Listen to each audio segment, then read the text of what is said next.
Hello everyone, গতকালকের কেকটা দিয়ে কি ডিজাইন করলো চলেন দেখে আসি। কেকের মোল্ড থেকে র্যাপটা সরিয়ে চাকু দিয়ে হালকা ঘুরিয়ে তারপর বোর্ডের উপরে টার্ন টেবিলের উপর কেকটা রেখে দিল। তারপর একটা নাইফের সাহায্যে কেকটা 3 ভাগ করে নিল। 2 কাপ হুইপ ক্রিম সাথে চিনি এবং গানাশ দিয়ে বিট করে নিল। কেকের গায়ে সুগার সিরাপ এবং গানাশ দিয়ে ক্রিম মাখিয়ে নিল। মাখানো শেষ হয়ে গেলে আধা ঘন্টার জন্য ফ্রিজে রেখে দিল। আধা ঘন্টা পর ফ্রিজ থেকে বের করে আবার কাজ শুরু করে দিল।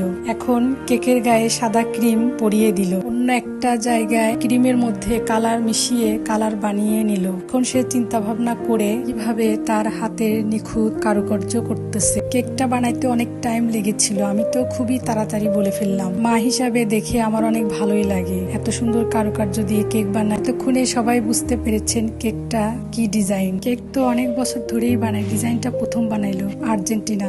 সবাই ভালো থাকবেন, আল্লাহ হাফেজ। হ্যালো এভরিওয়ান, গতকালকের কেকটা দিয়ে কি ডিজাইন করলো চলেন দেখে আসি। কেকের মোল্ড থেকে র্যাপটা সরিয়ে চাকু দিয়ে হালকা ঘুরিয়ে তারপর বোর্ডের উপরে টার্ন টেবিলের উপর কেকটা রেখে দিল। তারপর একটা নাইফের সাহায্যে কেকটা 3 ভাগ করে নিল। 2 কাপ হুইপ ক্রিম সাথে চিনি এবং গানাশ দিয়ে বিট করে নিল। কেকের গায়ে সুগার সিরাপ এবং গানাশ দিয়ে ক্রিম মাখিয়ে নিল। মাখানো শেষ হয়ে গেলে আধা ঘন্টার জন্য ফ্রিজে রেখে দিল। আধা ঘন্টা পর ফ্রিজ থেকে বের করে আবার কাজ শুরু করে দিল।